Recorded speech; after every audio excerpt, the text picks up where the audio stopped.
Ayan, ngayon po guys, magluluto po tayo ng fried rice with shrimp. So ayan, ito po ang napakasimpleng luto sa fried rice. Pero yan po kasi ang gusto ng alaga ko. So ayan, fry po natin yung shrimp.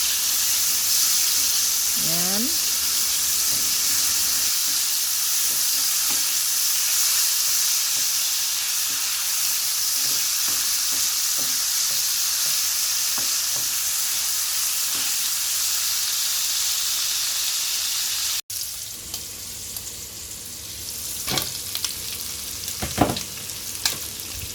So, luto na po yung ating shrimp. So, ilalagay na po natin yung rice and then lalagyan po natin ng seasoning.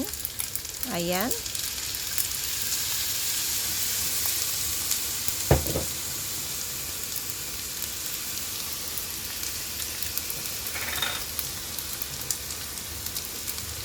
Black pepper.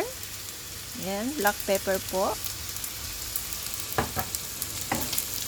And then, mix po natin siya. Mix po natin hanggang po ito ay maluto. So, ayan, naluto na po natin yung rice, fried rice natin. So, set aside po natin siya. Then, magpa-fry po tayo ng side dish niya na sunny side up.